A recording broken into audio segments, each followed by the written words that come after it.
Hello guys, it is me again, it's HorrorFan34, and welcome back to another video, and welcome to day 17 of my 31 Days of Horror in October. This is like the fourth take I've had to do with this review, because the one walkthrough I was going with was going well, and then all of a sudden my camera just decided to stop recording. I don't know why. Hopefully that's not a recurring thing that happens, but anyways. So I'm kind of annoyed already with that, but hopefully this review will go smoothly. But going on to day 17 of my 31 Days of Horror in October, I figured I'd review another horror film for you guys. That's another one of my personal favorites. And this is the one that was from the 2000s, 2003 to be exact. Really great, kind of like a Hills Have Eyes, kind of like movie with cannibals and things like that. And if you can tell by the title, that review is going to be on Wrong Turn. Now, Wrong Turn, like I said, was released in 2003, directed by Rob Schmidt, who I know he's done one other film called The Alphabet Killer, which I also think had Eliza Dushku in it too, and I think that was the only other film he directed, which is a shame. But I really do enjoy Wrong Turn. I know there is 6 of these movies now, and I don't know if there's any plans for a 7th one, but I wouldn't be surprised if there is a 7th one. But the first two Wrong Turns I enjoy the most. Part 3 was not a fan of Part 3. Part 4 I like. Part 5 I don't really remember a whole lot. I only saw it once. I didn't see Part 6 yet, so that's my overall views of all the Wrong Turns in one summary. But I really do enjoy the first Wrong Turns. Without a doubt, my favorite of the series. And it has a really solid cast. You have Desmond Harrington, who went on to be in Dexter, among others. You have Eliza Dushku from Jay and Silent Bob Strike Back, and a couple of other films too. You also have Emmanuel Shrieky, who had a small role in Detroit Rock City. She was one of the disco people when the guys threw the pizza out of the car and it hit the other car's windshield, like all the disco goer people. She's one of the women in the car. That's Emmanuel Shrieky. You also have Jeremy Sisto, and you have Kevin Zegers, who is in Air Bud, Dawn of the Dead, the remake, among others. So you do have a lot of recognizable faces, and and this is just a very solid film overall. And the story, the story itself is very simple. You basically have Desmond Harrington is a guy who is on his way to go somewhere, and one thing leads to another. There's a traffic backup because of an accident that happened. This truck spilled chemicals, so then it's all backed up. So then he takes a back road to take a shortcut. One thing leads to another. He ends up colliding with another car that's broke down, and this car that's broke down has Eliza Dushku, Jeremy Sisto, Emmanuel Shrieky, Kevin Zegers, and another girl. And basically from there, they get picked off one by one by these cannibals that are out in the backwoods.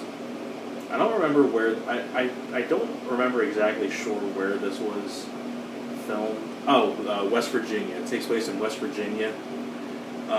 So basically it's about these cannibals that live out in the backwoods of West Virginia, and they get picked off one by one. And that's basically the entire film right there, in a summary right there. But really do enjoy the first Wrong Turn film. A lot of really great tense moments, especially I really like the characters. Desmond Harrington as your lead is great. I really like Desmond Harrington as the lead. Eliza Dushku does a great job as sort of the main female of the film. And the other characters, I especially really like Jeremy Sisto, who plays Scott. Really likable character. It's a shame when he gets killed off and he gets shot with all the bow and arrows. It's a shame to see him get killed off because I like his character. And there's a lot of really great tense moments in the film as well that I just love. Especially this one part when basically Kevin Zegers and the other girl, Francine, the character of Francine, stay behind while the other 4 go for help and they get killed off. And then while the 4 are going for help, they stumble upon the cabin where the cannibals are at, or where they live at. And they're trying to look for help, and then they see the truck pull up, and they have to hide somewhere because there's no back door, so they have to go hide somewhere. So then you have that really great tense moment where one of the cannibals is dragging Francine's body into the cabin. They throw her onto the table, and they eat her because they're cannibals.